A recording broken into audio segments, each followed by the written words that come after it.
Nandito ko ngayon sa panibagong kabanata ng Spooky Serye. Kung meron kayong mga kwentong gustong i-share, pwede nyong i-post sa aking Facebook group. Ang link ay nasa TikTok bio ko or nasa description box, depende kung saan kayo nanonood.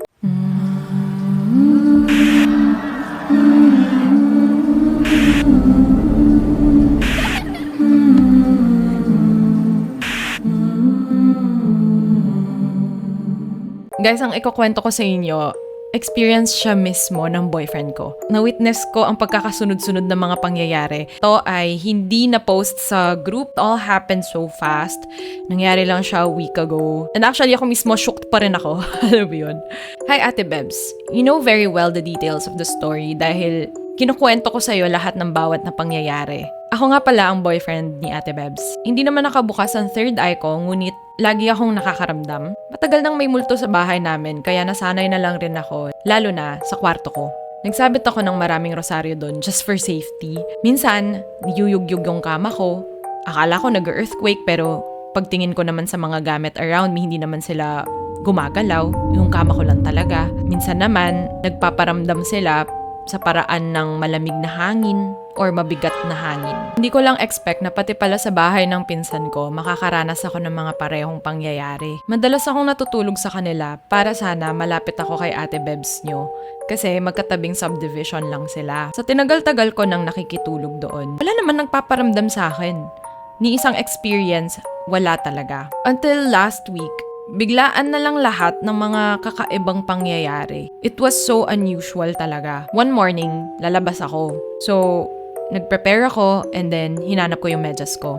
Nahanap ko naman yung isang pares, pero kahit anong gawin ko, hindi ko talaga mahanap yung isa. Binulabog ko na ang buong kwarto, hindi ko talaga mahanap hanggang sa tumigil na ako.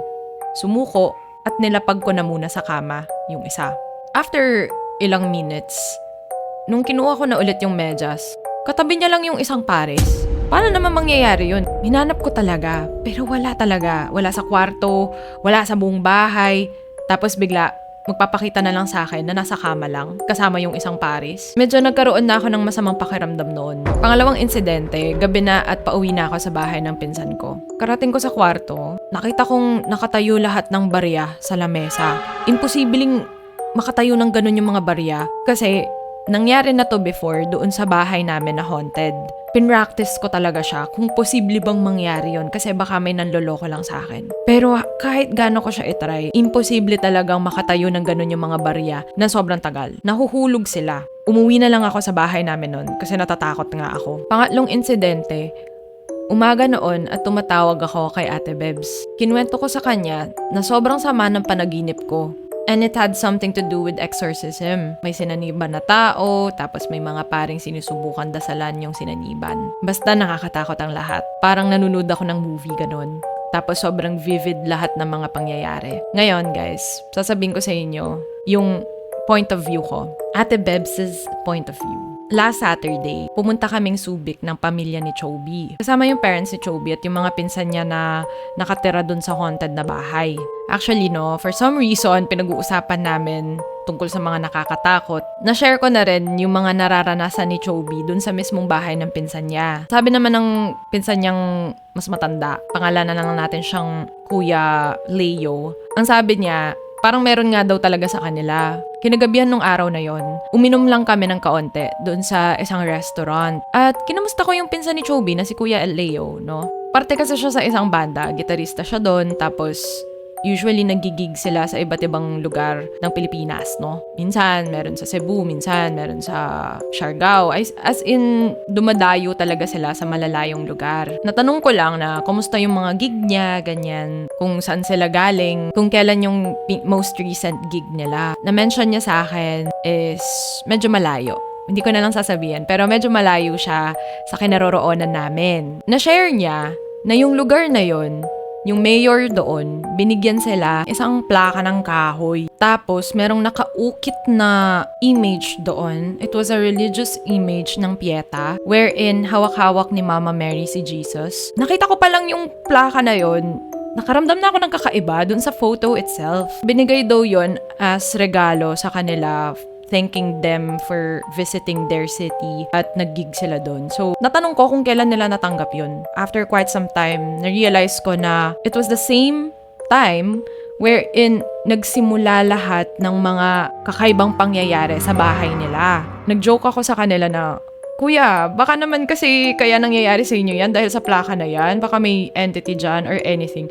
Kasi it kinda reminded me of one spooky serye. Gumagawa siya ng mga religious images at yung puno na dapat niyang puputulin ay merong entity na nakatira doon. I jokingly told him na, Kuya, baka naman kasi merong nakatira dyan na entity kaya nga ganyan yung mga nangyayari sa inyo. Sabi niya, baka nga. And then we all brushed it off. So 2 days ago, Chobi went to our house to hang out with me and my mom. That was our usual routine kasi he was going to our house, we were gonna watch movies, and then magdi-dinner siya sa bahay. Nung karating niya sa bahay, may sakit siya, sinisipon, hindi maalis-alis yung allergies, ganyan. Tapos sabi ko, ang weird naman, ang tagal naman ng allergies mo, usually mabilis lang naman yan. Tapos yun nga, naisip ko na baka it's the house again. Binrush off namin pareho, binigyan ko na lang siya ng gamot, which is hindi effective. Before dinner, he told me na he was gonna go to his cousin's place muna just to take a shower kasi nandun yung mga gamit niya. And I said, okay. But before he went there, kumuha muna siya ng asin galing sa amin. Sabi niya magdadala ko ng asin kasi natatakot ako, sabi niya. So binigyan ko siya ng asin. Kabalik niya dun sa bahay na Kuya Leo, bigla siya nag-send ng video sa akin. It was kind of suspicious kasi the thumbnail was a rocking chair and a room. That was it. When I pressed play, doon ko nakita, kinilabutan talaga ako kasi gumagalaw yung rocking chair mag-isa. That was it. Like, sabihin mo yan kina Kuya Leo. Ngayon, nung bumalik na siya dito, doon na napag-decidean na magpa-albularyo muna siya. Kaya sabi ko din, nag-offer ako na matulog ka na muna kaya dito sa bahay, wag ka na muna dyan kasi nakakatakot, baka may mangyari pa sa'yo. Dahil nga, yung mga pangyayari, pa-extreme ng pa-extreme. Sabi niya, sige, pero magpapa-albularyo muna ako. Nung pumunta na siya sa albularyo, eto, point of view na ni Chobi. So, sasabihin ko sa inyo sa point of view ni Chobi. Pumunta ako sa albularyo at sinabi ko na minumulto kami. Umupo ako at pinasulat yung pangalan ko tsaka yung address ng bahay. Take note, wala pa akong sinasabing detalye sa kanya. The only thing that I said was, minumulto kami. That was it. May sinulat siyang mga random numbers sa papel. Para siyang nagde-deduct through those numbers. Yung naglalagay siya ng madami hanggang sa pakonti ng pakonti yung numbers. Hanggang sa nag-end up siya sa dalawang numbers na lang, which is 1 and 1. Ang sabi niya sa akin, 2 ang multo. Kung ano man ang daladala or inuwi ng kasama mo, kailangan niyang ibalik ito. Kailangan niyang ibalik kung saan niya tinanggap. At wag na wag niyang babasahin yung inscription sa likod kasi baka kumapit.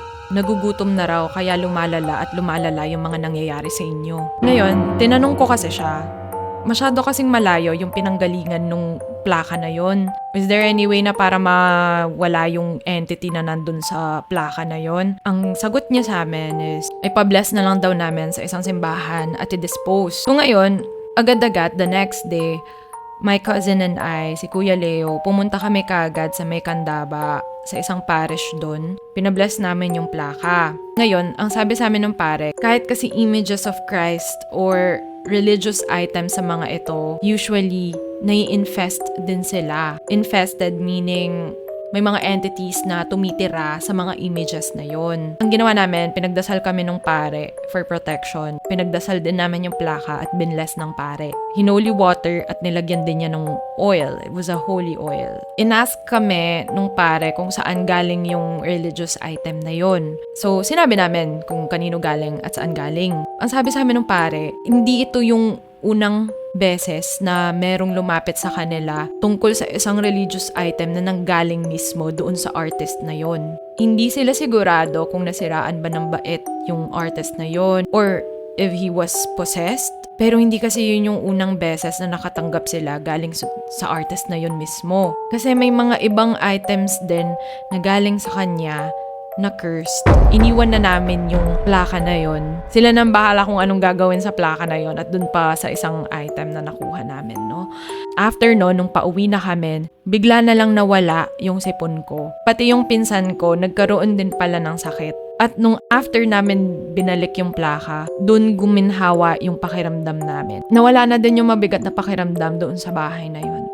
doon na po nagtatapos ang kwento namin ng boyfriend ko at ang experience namin. The very first time that they received that religious item, doon nagsimula lahat ng mga weird things happening around them. Palala kasi sila ng palala, from nawawala lang na gamit hanggang sa nagkakaroon na sila ng sakit. 'Di ba? Kaya pinatulog ko na muna yung boyfriend ko dito noon. Nakakatakot doon masyado, lalo na gumagalaw na mag-isa yung mga gamit dyan, sabi ko. Nangyari lang to 2 days ago, guys. Nakakatakot. O siya, bye-bye.